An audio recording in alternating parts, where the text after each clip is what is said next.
Let's now switch our focus to, of course, the political drama that's been happening in Rajasthan, a state which is certainly no stranger to battles as well. The Ashok Gehlot versus Sachin Pilot tussle in the state will now resume in the High Court on Monday. The Pilot camp has been given a 4-day breather in the disqualification hearing. The High Court has barred State Assembly speakers from taking any action against the rebel MLAs till Tuesday evening. Remember, last evening, drama unfolded in Manesar when the Rajasthan police, the SOG team, which is probing the alleged horse trading charges under the Gehlot government's order, reached there to record statements of the dissident MLAs of the Pilot camp. Now, they were initially blocked by the Haryana police. The Rajasthan cops then were allowed to enter the resort after almost an hour. The cops were returned empty-handed after probing the hotel officials at the reception. Sources close to CNN News 18 suggest that Rahul Gandhi has asked the party leaders to be soft on Sachin Pilot and not drag his name down in the audio tape row.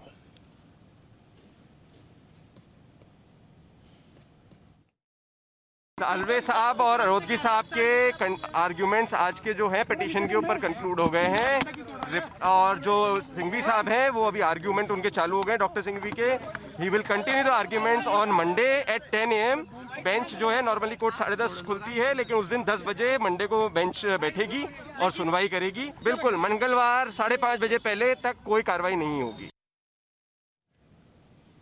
Let's go across to our senior editor, Pallavi Ghosh, is joining us live this Saturday morning. Pallavi, the first important news point which you broke to on our channel last evening is the fact that Rahul Gandhi has reportedly told his party leaders to not go, to be a little bit lenient on Sachin Pilot, indeed, giving the indication that the Congress, or at least the Gandhi High Command, still hopes for Sachin Pilot to come back to the camp. But given the fact that yesterday we saw the Haryana police, which serves the Manohar Lal Khattar government, actively try and stop the Rajasthan SOG from entering the Manesar resort where the Pilot's camp was being held up, a lot of people believe that this once again proves the fact that there is a BJP hand behind Sachin Pilot's rebellion.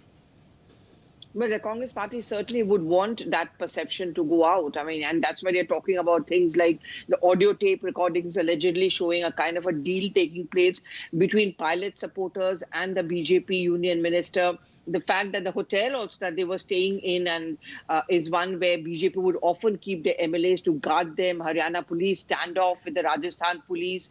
And, you know, now the Congress party also claims that there is monetary evidence. There's a money trail which is also taking place and how many of the MLAs have benefited, which is why it's going to be very difficult for them to go back. It's a kind of a typical carrot and stick policy really of the Congress party. It's trying to deal with many perception battles, which also makes it look so confused, Ritangshu. On the one hand, even as a CLP meeting was going on, Priyanka Gandhi Vadra reaches out to Sachin Pilot. He makes it very clear that the announcement of me as a CM has to happen soon. And you have Randeep Surjewala coming out and also saying that, you know, he's going to be removed as Deputy CM. We also have information which we got in late last evening that Rahul Gandhi still tells the party that don't target him as far as the money trail or the audio tape trail is concerned. So at one level, it's trying to battle the perception that the Gandhis leave you in the lurch, they are inaccessible. On the other level, the Congress party also wants to send out a message that anti-party activities cannot be tolerated and one cannot do without Ashok Gehlot in Rajasthan.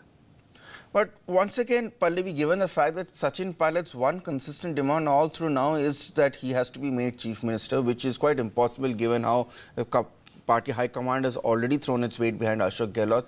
Is there any realistic hope left for the Congress to somehow try and get Sachin Pilot back? I know there are key differences from the Madhya Pradesh scenario. For instance, the rebel MLAs have not submitted their resignation yet. Also, at this point, it's not clear whether Sachin Pilot has enough numbers to bring down the government as well. So are these factors something which the Congress is hoping to somehow try and placate Sachin Pilot? See, it's a question of real politics also. I mean, fact is, if you listen to the statements of Ashok Gehlot, he makes it very, very clear that how there was no communication between him and Sachin Pilot. And he actually called Sachin Pilot a traitor not once, but repeatedly. I mean, the rest of the Congress party may be more guarded and nuanced in their accusations, but Gehlot doesn't mince his words. I think that is a problem which Congress party will have to deal with. You can take back Sachin Pilot, but it cannot be business as usual. Certainly not go back to Rajasthan. What does he go back as? As MLA? And I don't think Ashok Gehlot, who's given enough evidence to the Gandhis also that there is a nexus Pilot was trying to repeatedly topple his government, he'll say, you bring him back to my state, the problem will resurface. The other option then left before Pilot is to stay back in Delhi. But as what? The Congress is not in power at the center, so the lure or a bait of a union cabinet berth is also not there. Would he really want to be just another general secretary? I mean, whenever I have spoken to sources close to him, he doesn't seem interested in that job. All right, Pallavi, big news coming in this point with regards